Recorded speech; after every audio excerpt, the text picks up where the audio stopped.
Good morning ma'am. Morning. आवाज आ रही है? आवाज आ रही है? Good morning ma'am. Kunal, Naveen, good morning ma'am. Anushka, आवाज आ रही है? बोलो बेटा, आवाज आ रही है क्या? Yes ma'am. यस मैम, आवाज आ रही है। यस, यस मैम आ रही है। ठीक है। हम चैप्टर पढ़ रहे थे फोर्थ। कौन सा चैप्टर पढ़ रहे थे? फोर्थ, जिसका नाम था हास्य बाल कवि सम्मेलनम। जो हास्यप्रद बाल कवियों का सम्मेलन है, उस कवि सम्मेलन के बारे में हम पढ़ रहे थे। बेटा बाकी कहाँ गए? आज तीन ही कैसे आए? चार।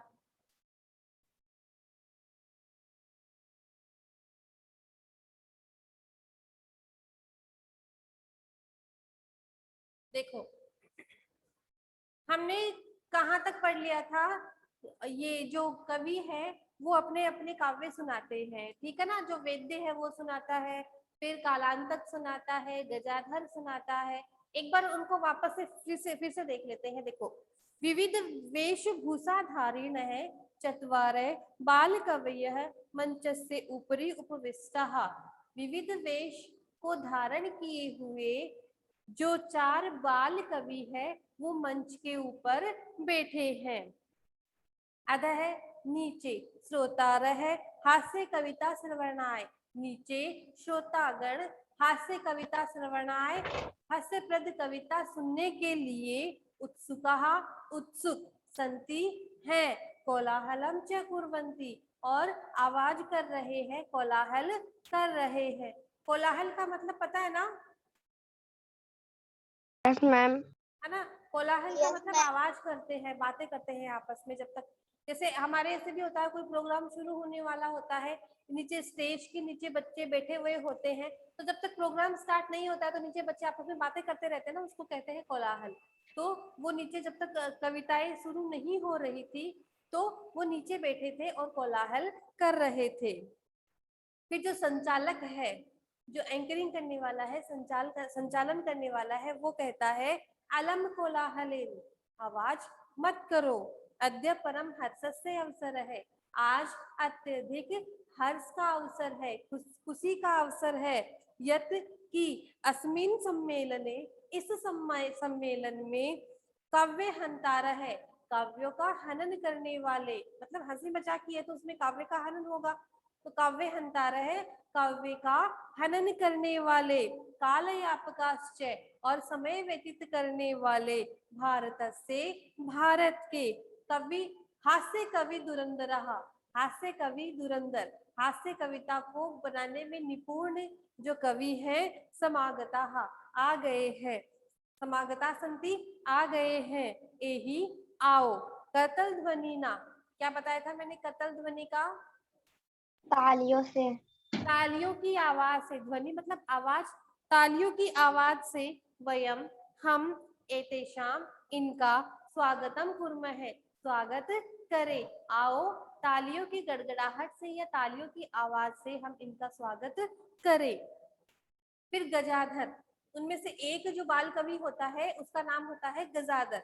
तो गजाधर क्या कहता है? सर्वेभ्य रसिकेभ्यो नमो नमः। सभी के, सर्वेभ्य सभी। अच्छा, नमः के योग में हमेशा चतुर्थी विभक्ति होगी। जहां नमः आ जाएगा वहां पे कौन सी विभक्ति होगी? चतुर्थी। जैसे शिवाय नमः, गणेशाय नमः, गुरुवे नमः। तो इनमें जो नमः जहां आएगा वहां पे चतुर्थी विभक्ति होगी। ठीक है, रामाय नमः, गणेशाय नमः। तो सर्वेभ्य रसिकेभ्य, यहाँ चतुर्थी बहुवचन है, तो सभी नीरस लोगों को, मतलब वो नीरस बैठे थे ऐसे, तो उनको कहा सभी नीरस लोगों को नमो नमः, मेरा नमस्कार। प्रथम तावत अहम, सबसे पहले में, आधुनिक वेद्यम, आधुनिक जो वेद्य है, उद्देश्य, उद्देश्य करके, आधुनिक वेद्य को उद्देश्य करके, स्वकीयम काव्यम श्रवयामि, अपना काव्य सुनाता हूँ। सबसे पहले मैं आधुनिक जो डॉक्टर है उसको अपना लक्ष्य करके अपना काव्य सुनाता हूँ। वेदराज मतलब हे वेद्यराज, नमस्तुभ्यम तुम्हें नमस्कार, यमराज सहोदरम, क्या मतलब होता है यमराज सहोदरम का? क्या मतलब होता है यमराज सहोदरम? किसका मैम? यमराज के यमराज सगे भाई। सगा सगे भाई। भाई। क्या कहा गया है वेद को? यमराज का सगा भाई। सगा भाई। तो यमराज सहोदरम, यमराज के सगे भाई तुम्हें नमस्कार। यमराज का सगा भाई क्यों कहा गया, कोई बताएगा? मैम क्योंकि यमराज तो प्राणों को ही हरता है, वो तो प्राणों को और धन को हर लेता है। और वो प्राण और धन दोनों को हर लेता है। ठीक है, तो देखो यमराज के सगे भाई तुम्हें नमस्कार। यमस्तु हरति प्राणान, यम तो प्राणों को हरता है। वेद्य प्राणान धनानि च, और वेद जो है, डॉक्टर जो है, वो प्राण और धन दोनों को ही हर लेता है। और इसका उदाहरण अभी हमने देखा, जब कोरोना चल रहा था तो कितने लोग गए, ठीक है, वो किसकी लापरवाही से गए? डॉक्टर्स ने उनका सही इलाज नहीं किया उनका, इसलिए तो उनके पैसे भी लग गए इलाज के और वो भी नहीं बचे। तो यम तो केवल प्राण ही हरता है, लेकिन जो वैद्य है, डॉक्टर है, वो प्राण और धन दोनों को हर लेता है। सर्वे उच्चैः हसन्ति, सभी जोर से हंसते हैं। कालांतक है, फिर कालांतक, दूसरा कवि होता है कालांतक। अरे वेद्यास्तु सर्वत्र, परंतु अरे वो कहता है कालांतक। ये तो किसने सुनाया था? गजाधर ने। और अब है कालांतक। अरे वेद्यास्तु सर्वत्र, अरे वेद तो सब जगह है, परंतु न ते मादृशा कुशलहा, जनसंख्या निवारण, लेकिन वे जनसंख्या को कम करने में मेरे जैसे कुशल नहीं है। वेद तो सब जगह है, लेकिन जनसंख्या को कम करने में मेरे जैसे कुशल नहीं है। मामपि काव्यम इदम श्रूयत, इदम श्रृण्वन्तु भवन्तः, मेरा भी यह काव्य आप लोग सुनिए। ठीक है, उसने वेद को लक्ष्य करके बताया था, और वो खुद अपने आप को वेद बता रहा है कि वेद तो बहुत है, सब जगह है, लेकिन मेरे जैसा जनसंख्या को घटाने में कोई और नहीं है। ठीक है, तो चिताम प्रज्वलिताम दृष्ट्वा वेद्यो विस्मयम गता, चिता को जलती हुई देखकर एक वेद जो है, वैद्य जो डॉक्टर जो है, वह आश्चर्यचकित हो जाता है और अपने मन में सोचता है, ना अहम गतो, ना तो मैं गया था, ना मैं भ्राता, और ना ही मेरा भाई गया था, ना तो मैं गया था और ना ही मेरा भाई गया था। कश्य इदम हस्तलाघवम, इसके पीछे किसका हाथ है? ना तो मैं गया था और ना मेरा भाई गया था, तो इसके पीछे किसका हाथ हो सकता है? किसके पीछे? जो व्यक्ति मरा है, क्योंकि इसका इलाज करने ना तो मैं गया था ना मेरा भाई गया था। फिर सर्वे पुनः हसंती, सभी फिर से जोर से हंसते हैं। तुंदिल है। फिर तीसरा जो कवि है उसका नाम है तुंदिल। तुंदस से ऊपरी हस्तम आवार्यत, तूंद के ऊपर अपना हाथ फेरता है। तुंदिलो अहम भो, अरे मैं तुंदिल हूँ। माम अपि एकदम कार्यम काव्यम सूर्यताम, मेरा भी आप यह काव्य सुनो। जीवने धार्यताम च, और अपने जीवन में धारण करो। तुंदिल क्या कहता है कि आप लोग मेरा भी यह काव्य सुनो और सुनकर अपने जीवन में उसको धारण करो। परा अन्नम प्राप्य दुर्बुद्धि है, माम शरीरे दया कुरुहु, जो दूसरों का धन है ना, परा अन्नम दूसरों का धन, मैंने उस दिन आपको पाप को बताया था ना, दूसरों का, परा मतलब दूसरों का, जो अन्न है वह बहुत मुश्किल से मिलता है। दूसरों की कोई चीज जो है वो बड़ी मुश्किल से मिलती है। माँ शरीर दया करू, अपने शरीर पर दया मत करो। आपका पेट भरा हुआ है, कोई आपको खाने के लिए दे रहा है तो खा लो। अपने शरीर पर दया मत करो कि मेरा पेट खराब हो जाएगा, ऐसा कुछ नहीं है। जब तुम्हें खाने के लिए मिल रहा है तो खा लो। परा अन्नम दुर्लभम लोके, दूसरों का अन्न जो है, दूसरों की खाने की चीजें जो है, वो इस संसार में दुर्लभ है। लोके शरीरानि पुनः पुनः, शरीर तो दोबारा मिल जाएगा, लेकिन दूसरों के द्वारा दिया गया जो अन्न है वह दुर्लभ है। शरीर तो क्या मिल जाएगा, दोबारा पुनः पुनः मिल जाएगा। समझ में आ गया क्या? Yes ma'am. क्या कहा है उसने कि दूसरों का अन्न इस संसार में क्या है, दुर्लभ है। अगर कोई तुम्हें दे रहा है तो ले लो, अपने शरीर पर दया मत करो। परा अन्नम दुर्लभम लोके, इस संसार में दूसरों का अन्न तो दुर्लभ है। शरीराणि पुनः पुनः, शरीर तो दूसरे जन्म में दोबारा मिल जाएगा। सर्वे पुनः अट्ठासम कुर्वन्ति, सभी पुनः जोर से हंसते हैं। चार्वाक, फिर चार्वाक आता है, ठीक है। आम आम शरीरस्य पोषणम सर्वदा उचितम एव, हाँ हाँ शरीर का पोषण तो सर्वदा हमेशा उचितम एव उचित ही है। चार्वाक क्या कहता है कि हाँ हाँ शरीर का जो पोषण है वो तो हमेशा क्या है, उचित ही है। यदि धनम नास्ति, यदि तुम्हारे पास पोषण करने के लिए, कुछ खाने के लिए धन नहीं है, यदि किसी के पास पैसे नहीं है, तो तुम क्या करो, तदा ऋणम कृत्वा अपि, तो ऋण लेके, पैसे उधार लेके, पौष्टिकम पदार्थम एव भोक्तव्यम, पौष्टिक पदार्थ खा लो। क्या कहता है चार्वाक कि अगर शरीर का जो पोषण है वह हमेशा क्या है, उचित है। अगर आपको कुछ खाना है तो पौष्टिक आहार खा लो, और यदि तुम्हारे पास पैसे नहीं है तो क्या करके पौष्टिक आहार खाओ,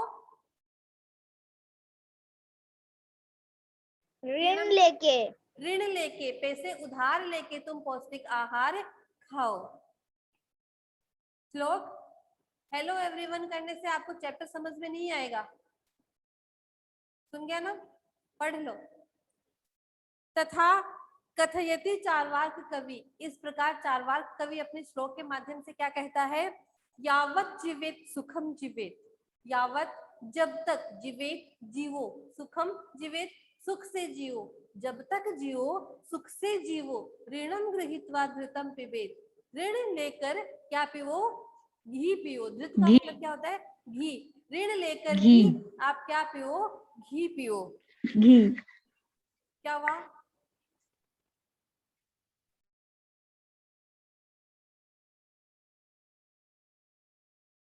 यावत जीवेत सुखम जीवेत, जब तक जियो सुख से जियो, ऋणम गृहीत्वा धृतम पिबेत, ऋण लेकर क्या पियो, घी पियो। श्रोतारः तर्हि ऋण से प्रत्यर्पणम कथम, यदि हम ऋण लेके घी पी लेंगे तो उस ऋण को चुकाएंगे कैसे, प्रत्यर्पणम, उसको चुकाएंगे कैसे। तो चार्वाक कहता है, सूर्यताम माम अवशिष्ट काव्यम, मेरा जो बचा हुआ काव्य है वह तो सुनो। पहले उसने कहा कि जब तक जियो सुख से जियो और ऋण लेकर घी पियो, तो जो नीचे श्रोतागण है उन्होंने कहा तो फिर उस ऋण को कौन चुकाएगा, तो उसने कहा ठहरो ठहरो, मेरा अवशिष्ट यानी जो बाकी बचा कार्य जो है वो तो सुनो। युवराज सिंह,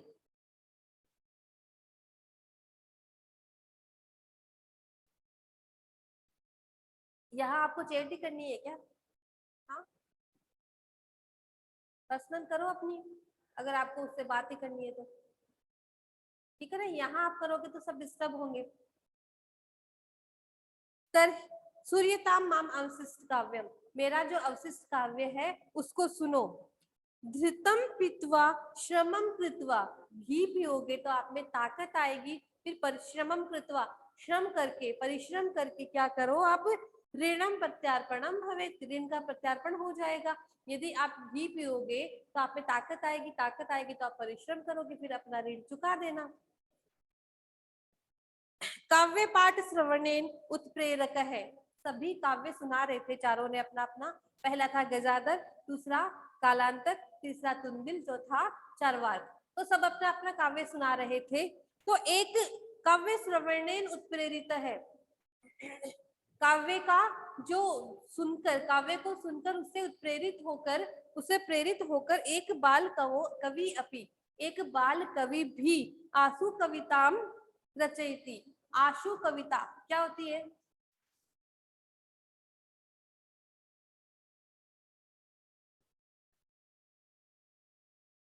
आशु कविता क्या होती है, कोई बताएगा मुझे, आशु भाषण क्या होता है, आशु कविता क्या होती है, बताए किसी को। No ma'am.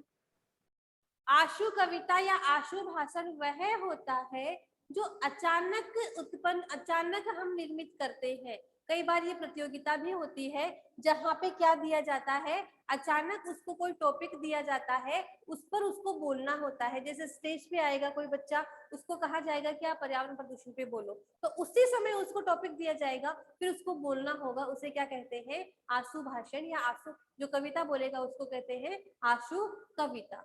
समझ में आ गया। तो एक बालक ने भी आशु कविता की रचना की, अचानक ही एक कविता की उसने रचना की। हास पूर्वक स्वायती च, और हंसते हुए अपनी कविता सुनाता है। कौन, एक जो बालक है दूसरा वो। सूर्यताम भो माम अपि काव्यम, सुनो सुनो अरे मेरा भी काव्य सुनो। गजाधर कवि चेव, गजाधर कवि और तुंदिल भोज्य लोलूपा, जो तुंदिल है गजाधर है, और गजाधर कवि है, और तुंदिल है जो भोजन के लालची है।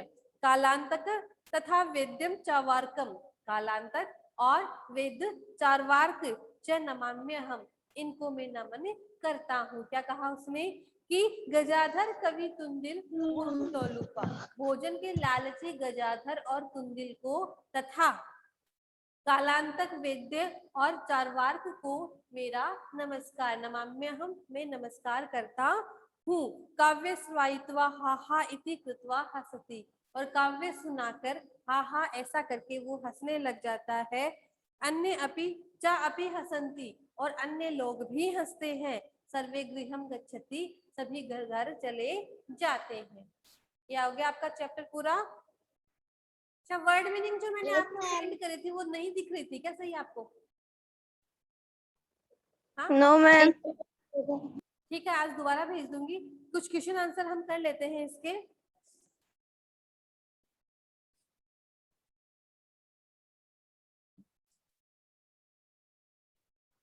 देखो,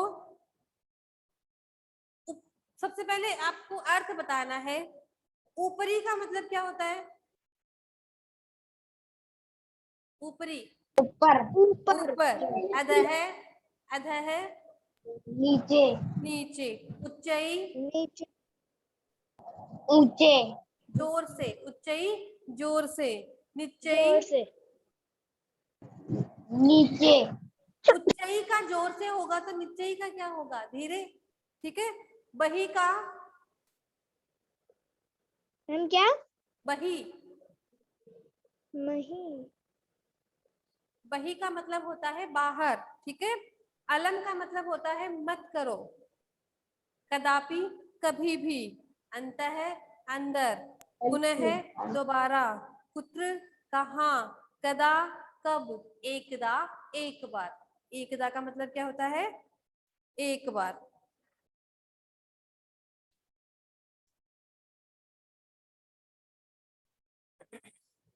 देखो, यहाँ कुछ वर्ड लिखे हुए हैं। अलम,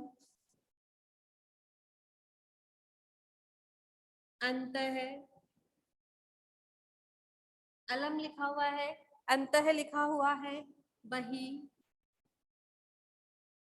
बही लिखा हुआ है, अधः, अधः का मतलब नीचे, और ऊपरी, ऊपरी का मतलब ऊपर। ठीक है। अब आपको बताना है कि कौन से में इनमें से कौन सा आएगा। अलम का मतलब होता है मत, मना करना। ठीक है। अंतः मतलब अंदर, बही मतलब बाहर, अधः मतलब नीचे, ऊपरी मतलब ऊपर। ठीक है। वृक्षस्य खगा भवन्ति वसंती। ऊपरी आएगा मैम, इसमें ऊपरी, क्या आएगा, ऊपरी, ऊपर। क्या रहे, कौन रहते हैं, खगा मतलब पक्षी रहते हैं, तो पक्षी इसमें क्या रहते आएगा, हैं, रहते हैं। ऊपरी, ऊपरी, ऊपरी। ठीक है। फिर दूसरा है विवादेन, विवाद मत करो। क्या आएगा, विवाद मत करो।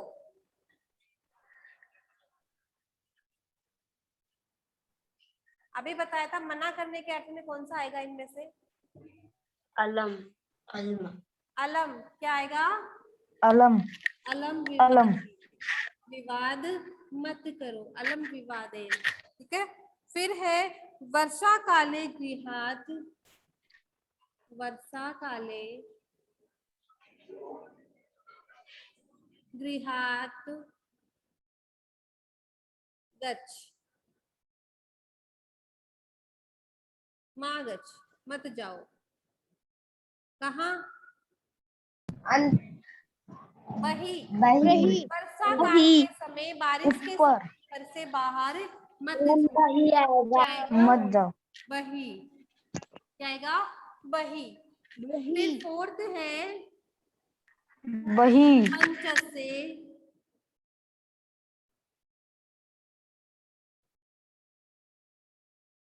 श्रोतारे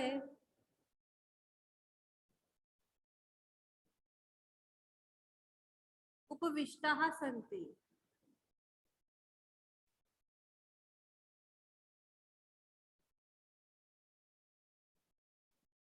मंच के श्रोता कहाँ बैठे थे?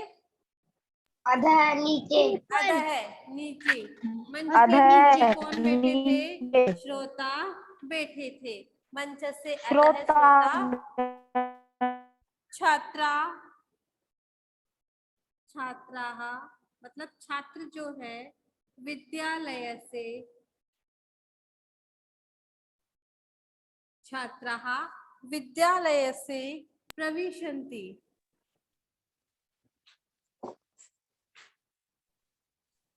क्या आएगा? अंतः, छात्र विद्यालय के अंदर प्रवेश करते हैं, तो क्या आएगा? अंतः, छात्र विद्यालय के अंदर प्रवेश करते हैं।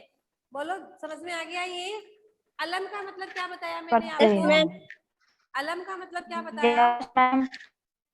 क्या बताया? अलम का मतलब है किसी चीज के लिए मना करना, ठीक है। अंतः का मतलब होता है अंदर, बही का मतलब होता है बाहर, अधः का मतलब होता है नीचे, ऊपरी का मतलब होता है नीचे। ऊपर। वृक्ष के ऊपर ऊपर पक्षी रहते हैं, विवाद मत करो, वर्षा के समय घर से बाहर मत जाओ, ठीक है। मंच के नीचे श्रोता बैठे मत जाओ। हैं, छात्रा विद्यालय से अंतर प्रविशन्ति, छात्र विद्यालय के हाँ। अंदर प्रवेश करते हैं। करते हैं।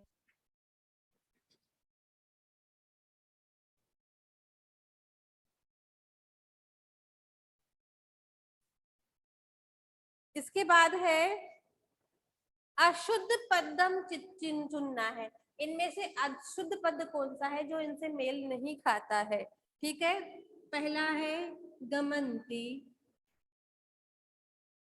ठीक है। दूसरा है यच्छन्ति, तीसरा है पृच्छन्ति, गमंती गमन छन्ति, धावनति। फिर है धावन्ति। बताओ कौन सा अशुद्ध होगा इसमें? गमति गमंती। गमंती अशुद्ध क्यों होगा? इसका सही शुद्ध क्या बनता है? इसमें अशुद्ध होगा गमंती। इसका शुद्ध रूप क्या होगा? गमंती। गच्छन्ति। इसका शुद्ध रूप क्या होता है? गच्छन्ति। गमंती नहीं बनता है, गच्छन्ति गच्छन्ति बनता है, ठीक है। रामेण गृहेण सर्पेण सर्पेण, गजेन फिर है गजेन। क्या होगा बताओ? गजेन गजेन इसमें गलत होगा, सही रूप क्या बनेगा? इसमें गलत क्या है? गजेन, ठीक है। अब बताओ सही रूप क्या है इसका? गजरेहन गजेन बनेगा, गजेन न नहीं होगा, गजेन बनेगा, ठीक है।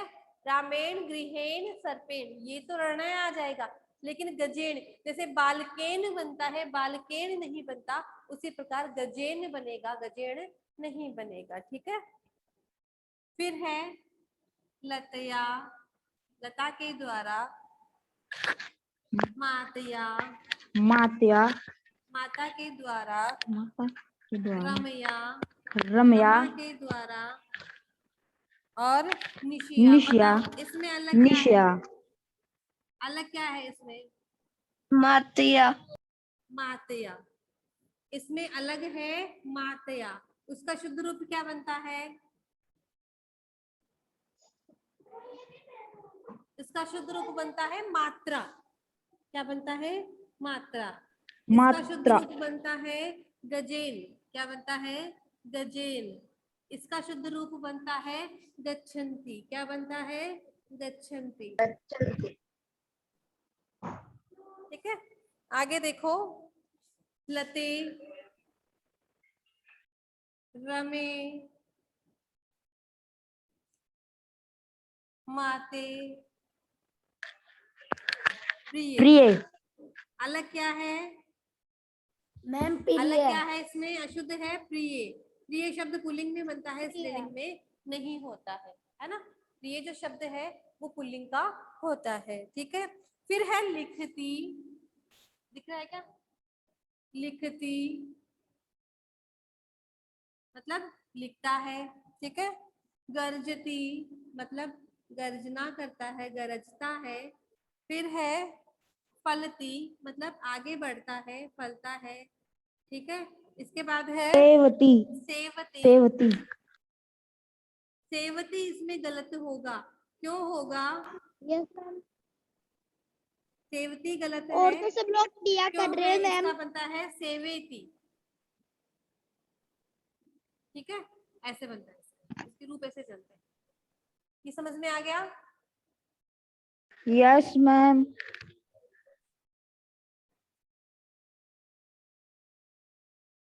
समझ में आ गया सबको? हम्म, यस मैम, समझ में आ गया। कुछ पूछना यस है? मैम, पूछना है मैम, बेटा? आज इतना ही पढ़ाऊंगी, ठीक है ना, बाकी कल करवाऊंगी। Yes ma'am. ठीक है, have a nice day ma'am. Okay, thank you. नमस्ते मैम।